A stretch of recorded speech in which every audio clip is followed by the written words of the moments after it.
সিলেট টেস্টের দ্বিতীয় দিন লড়াইয়ে ফেরার চেষ্টা বাংলাদেশের, ফাইফারের পরও মেহেদী মিরাজের আক্ষেপ।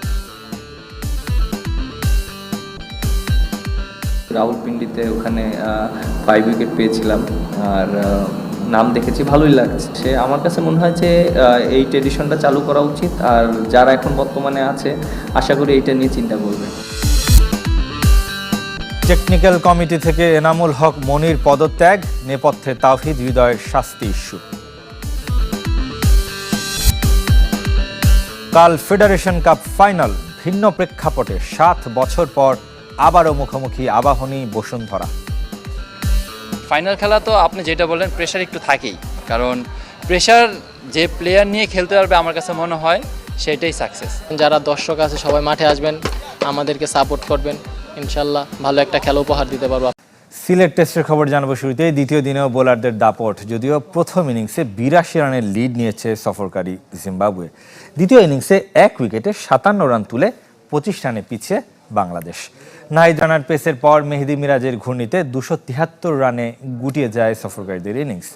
ক্যারিয়ারে 11তম ফাইফার নিয়েছেন মিরাজ। সিলেট টেস্টের নিয়ন্ত্রণ এখনও একক কোনো দলের নয়। প্রথম দিনটা যদি জিম্বাবুয়ের হয়, তাহলে দ্বিতীয় দিনটা বাংলাদেশের। তারপরও কিছুটা অস্বস্তি দ্বিতীয় ইনিংসে সাদমান ইসলামের উইকেট হারানো। শেষটা পুরোপুরি না হলেও প্রথম সেশনটা এককভাবে নিজেদের করে নিয়েছিল টিম বাংলাদেশ, যার কারিগর নাহিদ রানা। ইংল্যান্ডের টম ও স্যাম কারেনের ভাই বেন কারেনকে বাউন্সারে ঘায়েল করেন চাপাই এক্সপ্রেস। হাফ সেঞ্চুরি করা আরেক ওপেনার ব্রায়ান বেনেটো নাহিদের গতির শিকার। তবে ইনিংসের সেরা ডেলিভারি হাসান মাহমুদের। তার ইনসুইং বুঝতেই পারেননি নিক ওয়েলস। শন উইলিয়ামস ও ওয়েসলি মাধেবেরে ভালোই পরীক্ষা নিচ্ছিলেন। তাদের 48 রানের জুটি ভাঙেন আরেক পেসার খালেদ আহমেদ। বাকিটা মেহেদী হাসান মিরাজ শো। অভিজ্ঞ শন উইলিয়ামসের বোকামির ফায়দা নিয়েছেন টাইগার অফ স্পিনার। নিয়ে আসা মায়াভো আর ওয়েলিংটন মাসাকাজ্জাও মিরাজের শিকার। তবে বাংলাদেশকে সবচেয়ে বেশি ভুগিয়েছে এনগারাভা আর মুজারাবানির জুটি। নাহিদ রানার 145 গতির বলও বাউন্ডারি ছাড়া করেছেন এ দুই ব্যাটার। সেই মিরাজের ঘূর্ণিতেই ভাঙে এই জুটি। শেষ ব্যাটার হিসেবে ভিক্টর নিয়াউচিকে বিদায় করে 2022-এর পর ঘরের মাঠে প্রথম 5 উইকেট পেলেন মেহেদী মিরাজ। ক্যারিয়ারে 11তম বারের মতো। তাতেই সিলেট টেস্টে ঘুরে দাঁড়ানোর স্বপ্ন দেখছে স্বাগতিকরা। 5 উইকেটের ল্যান্ডমার্কে পৌঁছেও আক্ষেপে পড়েছেন মেহেদী হাসান মিরাজ। বাংলাদেশের কোনো ভেন্যুতে অনার্স বোর্ড না থাকায় তার কীর্তিগুলো সমর্থকদের কাছে দৃশ্যমান নয়। ক্যারিয়ারে 11 ফাইফারের 8 বারই এসেছে দেশের মাটিতে। গেল বছর আগস্টে রাওয়ালপিন্ডি টেস্টে 5 উইকেট নিয়ে অনার্স বোর্ডে নাম লিখেছিলেন মেহেদী হাসান মিরাজ। তার আগের বছর এশিয়া কাপে আফগানিস্তানের বিপক্ষে সেঞ্চুরি হাঁকিয়ে লাহোরের গাদ্দাফি স্টেডিয়ামের অনার্স বোর্ডেও তুলেছেন নিজের নাম। অনেক দেশের আইকনিক স্টেডিয়ামে এই প্রথা থাকলেও বাংলাদেশের কোথাও নেই। জিম্বাবুয়ের বিপক্ষে 5 উইকেট পেয়ে সেই আক্ষেপ শোনালেন মেহেদী হাসান মিরাজ।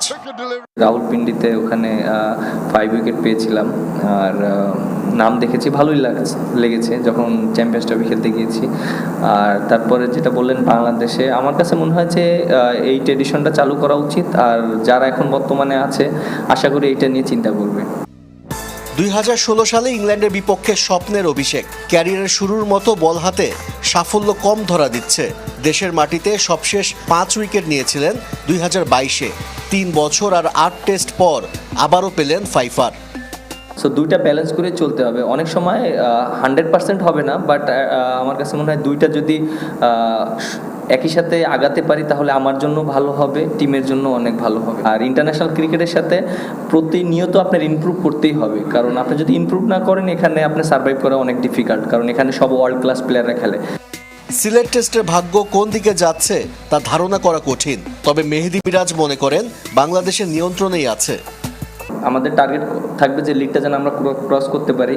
তারপরে আমাদের একটা ব্যাটসম্যানরা যেন সবাই রেসপন্সিবিলিটি নিয়ে একটা বড় স্কোর করতে পারে। এখন যে উইকেট আছে আমার কাছে মনে হয় আমরা যদি প্রপার ব্যাটিং করতে পারি, আমরা ইনশাল্লাহ আমরা চেষ্টা করব যে আমরা যদি 350 থেকে 400 রান করতে পারি, এটা আমাদের টিমের জন্য অনেক ভালো হবে। তবে ব্যাটারদের সাম্প্রতিক পারফরমেন্স প্রশ্ন জাগায়, জিম্বাবুয়েকে কত বড় টার্গেট দিতে পারবে টিম বাংলাদেশ? অন্য দলের উপর নির্ভর করে নারী বিশ্বকাপ নিশ্চিত করায় কিছুটা হলেও কষ্ট পাচ্ছেন বাংলাদেশ অধিনায়ক নিগার সুলতানা, যে কারণে দেখেননি ওয়েস্ট ইন্ডিজ থাইল্যান্ডের আলোচিত ম্যাচ। এই প্রত্যাবর্তন আরও আলোকিত হতে পারত যদি নিজের কৃতিত্বে বিশ্বকাপের টিকিট পেত নারী দল। ওয়েস্ট ইন্ডিজের উপর নির্ভর করে সুখ্যাতি সূক্ষ্ম রান রেটের হিসাবের মার পেছে দ্বিতীয়বারের মতো নারী বিশ্বকাপ খেলতে পারছে বাংলাদেশ। তাই আনন্দের মাঝে কিছুটা বিষাদ আছে অধিনায়কের খারাপ লাগা। যখন হয় তখন অনেক বেশি সবাই বেশি এক্সাইটেড ছিল, উল্লাস তো করছে, বাট সবার ভিতরে এটা ছিল যে না, এইভাবে আসলে না, আরও বেটার ওয়েতে কীভাবে নিজেদের টিমটাকে আরও রিপ্রেজেন্ট করা যায়, সেই চিন্তাই আমাদের সবার ভিতরে ছিল। যে কারণে ওয়েস্ট ইন্ডিজ থাইল্যান্ডের ভাগ্য নির্ধারণী ম্যাচটাও দেখেননি বাংলাদেশ অধিনায়ক। ওই ম্যাচটা আসলে আমি বেসিক্যালি দেখি নাই, কারণ হচ্ছে আমার কাছে অনেক মনে হচ্ছিল যে না, অন্যের উপর ডিপেন্ড করা হয়ে যাচ্ছে, বা হয়তো আমাদের কন্ট্রোলে যেগুলো ছিল সেটা আমরা প্রপার ওয়েতে করতে পারলে হয়তো বা তাদের লাস্ট ম্যাচটা আমাদেরকে দেখতে হতো না। সেপ্টেম্বরে মূল বিশ্বকাপ ভারতে, তার আগে এফটিপি অনুযায়ী দ্বিপাক্ষিক সিরিজ আছে। এখনই প্রস্তুতি শুরুর পরামর্শ অধিনায়কের।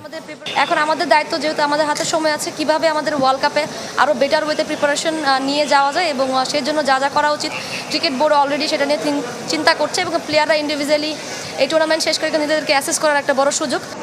বিশ্বকাপের সেরা একাদশে অধিনায়ক নিজে জায়গা পেলেও শেষ 2 ম্যাচে বড় ইনিংস খেলতে না পারার আক্ষেপে পড়ছেন। জাতীয় দলের ক্রিকেটারদের ম্যাচের পরিস্থিতি বোঝার ঘাটতি আছে স্বীকার করেছেন সিনিয়র সহকারী কোচ সালাউদ্দিন।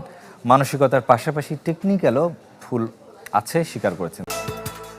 বিপিএলে কুমিল্লা ভিক্টোরিয়ান্সের কোচ থাকার সময় মোহাম্মদ সালাউদ্দিন বলেছিলেন বাংলাদেশি ব্যাটারদের ম্যাচ অ্যাওয়ারনেস নেই।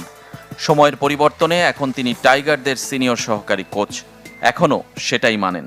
এই জায়গাগুলো আমাদের খুব তাড়াতাড়ি ছেলেদের বুঝতে হবে যে কীভাবে আসলে রুটিনটা করতে হয়, কীভাবে প্রতিটা বল ফেস করার আগে যে কীভাবে যে রুটিনটা থাকা দরকার সেই রুটিনটা আসলে কীভাবে করতে হবে। আমি মনে হয় এটা খুব তাড়াতাড়ি হয়তো আমরা দ্রুত এর চেষ্টা করব। কিন্তু এমন হতশ্রী ব্যাটিংয়ের ব্যাখ্যা কি? নাজমুল শান্ত, মুমিনুল, মুশফিক, মিরাজ কিংবা জাকের আলী প্রত্যেকেই উইকেট বিলিয়ে এসেছেন। মানসিকতার পাশাপাশি ক্রিকেটারদের টেকনিক্যাল ভুলও স্বীকার করছেন সালাউদ্দিন। তবে সমস্যা শুধু ব্যাটারদের কিংবা কোচিং মেথডে দিতে নারাজ টাইগারদের সহকারী কোচ। সবকিছু খোলাসা করতে না চাইলেও দেশের ক্রিকেট যে আগায়নি তা মেনে নিলেন মোহাম্মদ সালাউদ্দিন। তারা চেষ্টা করতেছে, বাট এইটার সাথে তো আনুষঙ্গিক অনেক ব্যাপার থাকবে। সবসময় কিন্তু কথা আমাদের দেশে ক্রিকেট আগায়নি, সেটা আমাদের এটা স্বীকার করে নিতে হবে। এটা আলটিমেটলি পুরোটাই আসলে ন্যাশনাল টিম আসলে কি করতেছে, একটা দেশে ক্রিকেট কিরকম করতেছে সেটা পুরোটা ডিপেন্ড করে আপনার ন্যাশনাল টিম কিরকম খেলতেছে। তো তার জন্য আসলে আপনার যা যা করা দরকার আপনাকে তাই করতে হবে। ব্যাটারদের ব্যর্থতায় অবশ্য উইকেটকে দোষ দিচ্ছেন না, আশাহতও হচ্ছেন না। টেস্ট যেহেতু 4 ইনিংসের খেলা, তাই কামব্যাকের স্বপ্ন দেখছেন। যে জায়গাগুলো আমাদের ইমপ্রুভ করা দরকার, চেষ্টা করতেছি সেই জায়গাগুলো ইমপ্রুভ করার। বাট আমি মনে করি আজকে ব্যাটিংটা আমাদের ভালো হয়নি, আর বোলিংও ভালো হয়নি। বাট আমরা চেষ্টা করবো যে এই জায়গা থেকে আমরা কীভাবে তাড়াতাড়ি ম্যাচে ফিরতে পারি। সিলেট টেস্টের ভাগ্য এখন অনেকটাই নির্ভর করছে নাহিদ, তাইজুলদের উপর। কোনো উইকেট না হারিয়ে দিন শেষ করা জিম্বাবুয়েকে অল্প রানে গুটিয়ে দিতে চায় টিম বাংলাদেশ।